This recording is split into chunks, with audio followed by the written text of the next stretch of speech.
Welcome to the first edition of OCollyCast. I am Adam Kemp, Senior Sports Writer for the Daily O-Collegian, and I am here to talk sports with you, and Assistant Sports Editor Anthony Slater is here as well to talk sports. How you doing, Adam? Doing good, Anthony. How are you? Good. Pretty good to be here. Excited for NFL draft. Seems like nobody else really is this year, but... It's weird to me that it's on a Thursday night, I think. I think that's what's kind of throwing me off, is that I'm always used to it starting on a Saturday and being that all-day event. Yeah, all-day kind of thing. And, I know what you're saying. And now we just kind of have to deal with it being that one night on a Friday or on a Thursday night starting off, and it's just the first round. And I know they did it last year, but it just kind of seems different. Yeah, it's weird just to have, one round, especially this year if you're an Oklahoma State fan, because we're not going to have any first-round picks, or no Cowboys will go in first, so it's kind of like you got to wait till the second day. And there's still all the, lockout talk I'm going on, and it's kind of just seemed to cast a big shadow over the entire thing, so... Yeah, it just seems like nobody's really talking about it. Nobody's as excited as they are usually about it.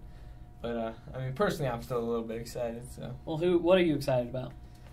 Well, personally, this is a little random, but I'm a Miami Dolphins fan, and they have some big needs on offense, and hopefully they will be filling them this year. Are you hoping they fill it with a Big 12 quarterback in Blaine Gabbert, or are you looking elsewhere?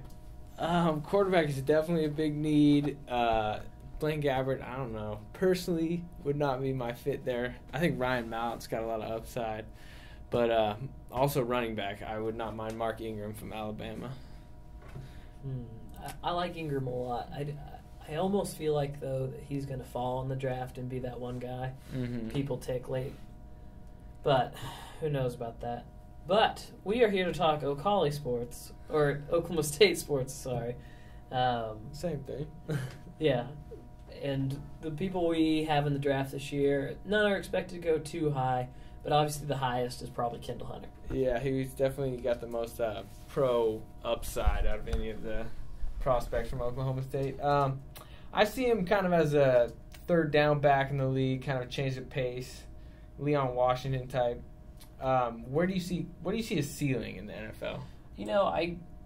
I think if he can make himself into a reliable third down back, which watching him here at OSU, I think he'll really have to improve his catches. Yeah, pass catching, definitely. But he's really solid on run blocking. He obviously likes to run out of the shotgun well. Mm-hmm. So, I think that suits him for that. What do you think? I think he's been, when he was here, like you said, he wasn't a great pass catcher, but I think he's your prototype kind of like screen back, where it's third down and 8, they're expecting a pass, and you set up the screen for him, you get him out with a bunch of linemen, and he can take you to the house at any time. So I think he definitely has a role in the NFL. And this last year, he didn't kick return much because we needed him so much on offense, but in the league, I think he could be. He has that ability. Yeah, he definitely could be a threat on the kick return. I went to OSU's Pro Day and got to take a look at all the scouts that were looking at him. It seems like the Rams are looking at him, maybe the Patriots. Have you heard any of the other teams possibly interested?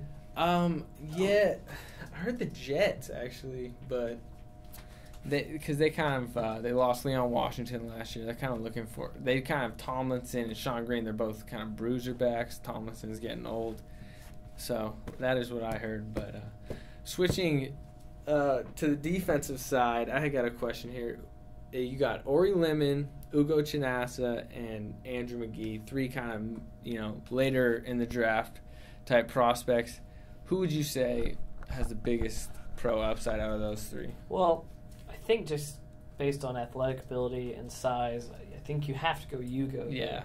This guy's gigantic. He's a 6'5", 255. Yeah, huge defensive end that is pretty quick, as we saw here at OSU. Mm-hmm. The one thing I've heard about Ugo, though, and this is just from what I've heard from other people, is that he doesn't have the best work ethic, and that when Des Bryant was here, he actually used to laugh at Ugo because he was so lazy. So I'm That's just what I hear. Who knows what that actually is? But yeah, I mean, but as you get older and as you get into the pros and it becomes your job, a lot of times players can kind of work on that when they're, I mean, to earn their paycheck, they got to work hard. So I don't really see, as sad as it sounds, I'm not so sure Ori will work out in the NFL. I think he might be possibly a little too slow or maybe not quite big enough. Mm-hmm. But I really do like Ori and loved him here at OSU. He was obviously the leader of this defense here at Oklahoma State and one of the best middle linebackers in the nation, really. Mm-hmm. I mean, he's just a tackling machine. You know, he's always around the ball. And like you said, I mean, his athletic ability, you know, speed, agility-wise may not translate, but, I mean, as a linebacker, I feel like he can make a roster just because of kind of his heart, his just ability to, you know, he's just always around the ball. He's kind of got that football instincts that not a lot of linebackers have. If there was a guy with a lot of heart, I would say actually Andrew McGee. Yes. Is one of the nicest people on that team, and also it's one of the nicest people I've met. Yeah. Pretty much out of anyone.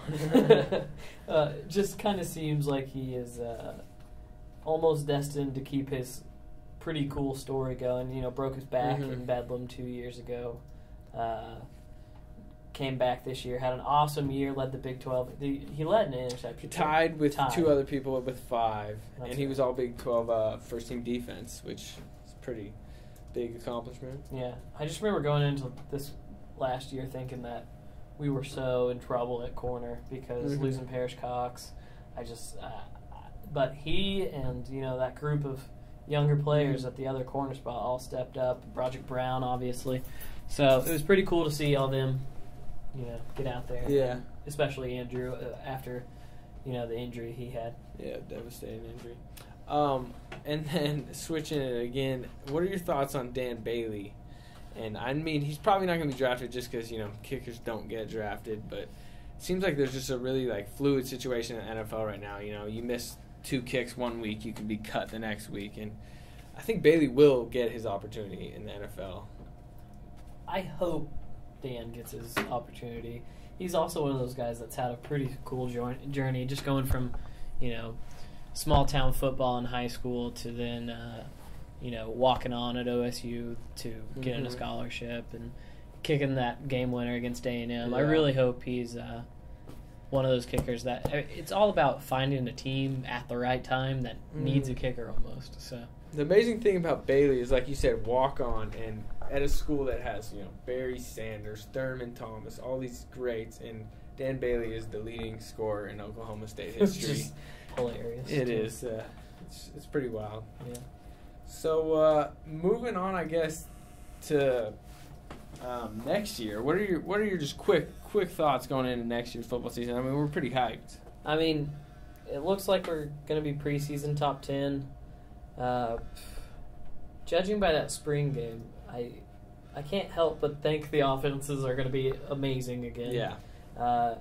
It was weird to me to see Whedon and Blackman split up, and it was even a little stranger to me to see, you know, Whedon do so well despite not having the better receivers. I mean, yeah, but what he did have was Tracy Moore, and he looks like a new receiver out there. He looks like he's really dedicated himself, and that's the coaches all spring before the game. You know, spring practice have been going to media days talking.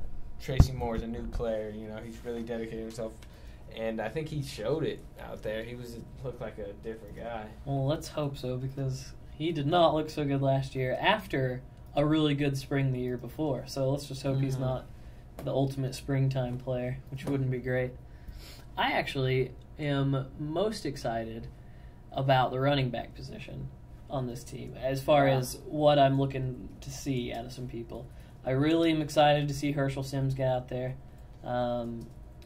Randall looked awesome in the spring game, I thought. He's fast. I actually had thoughts going in that, you know, he would play running back until they found the true running back on the team, which could be Jeremy Smith or Herschel Sims. And then they might consider, you know, making him more of a hybrid position, which he is going to be, but maybe even a full-time move to wide receiver. But I don't think that's the case anymore. Yeah, the thing with football, especially in like the last 10 years, NFL and college, is if you're a good offense, you have dual backs. You know, you have a back that can come and catch it out of the backfield, third down, picks up the blocks, and then you got a guy like Jeremy Smith, or probably what Herschel Sims is going to be, which is just run up the middle, get the tough yards, and running downs, he's going to be in there. So, I mean, I think they're set for a long time because Smith and Randall will be sophomores and Sims will only be a freshman. So also, awesome to see Kai Staley back out there after apparently one of the worst knee injuries of all time, just completely messed his leg up, and he got back out there and ran hard. He got huge ovation from the crowd, which was nice to hear. So, big props to Kai Staley. And we'll end this inaugural O'Colly podcast with a little spring sports update, quick one. Tonight, the number 16 ranked Oklahoma State Cowgirls softball team actually beat OU 2-1 in Bedlam in Stillwater on a Tamara Brown 2-run home run. So they've been having a good year. Any thoughts on them, Adam? The softball team to me is one of the more fun teams to cover at OSU just because they are so funny. You got all those girls with Mariah and Alicia Hamilton and Julie Ward, and they all love softball. They love playing, and that's what's fun about them is they go out there, they take care of business and win a lot of games. I think this might be, a new era in cowgirl softball, whereas we used to just get stomped, it seemed like. Yeah. And anytime you can go out and beat Patty Gasso and the Sooners, I think everyone's pretty happy when that lady loses. So. And you gotta love them as a media person because they are as candid as a team comes to the media with their quotes. So. And moving on to the baseball team, who is having a great year, moved up to 15 in the standings, but this past weekend they faced a tough Texas A&M team in College Station. Just got rocked at A&M. Yeah, top 10 team. Faced John Stillson, top pitching prospect. Kind of lost their momentum a bit. They've lost 4 in a row now. Heading into this weekend, they're back home where they're, I believe, 21-3 this year against K-State, who's been up and down this year. I think this weekend they need a 2 out of 3 or a sweep. This needs to be a big bounce-back series for the Cowboys. They need to take care of business so they can, have a lot of motivation or momentum. Going into Big 12 tournament. Yeah, but it's definitely. I mean, even with the 4 in a row losses, this has been a huge bounce back year. Yeah, huge jump back from last year when a lot of people are even clamoring for Coach Anderson possibly to lose his job, and he's done a great job of going out, getting a lot of transfers. JUCO transfers, yeah. Yeah, it's a big year. Yep. And that should wrap up the inaugural podcast. Anything to say, Adam? It was lovely talking to you, Anthony. I hope the NFL draft is exciting for the first time in a couple of years. I'm actually excited just because we have no idea who the first pick is. Yeah, it's the first time in a while. Yeah. I don't know what the first pick is. So that'll be Still exciting. think it's Jimmy Cam Newton, but... Could be. And also Thunder with that gigantic win over the Nuggets tonight, and KD just blew my mind. It was amazing.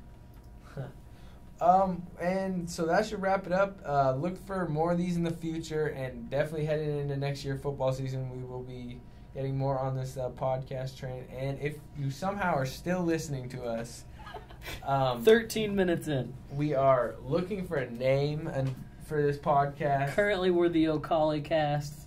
Not only a name, which, I mean, we are looking for an introduction to the podcast. So any ideas for names or introductions, we are glad to take your suggestions and get involved with your local school newspaper.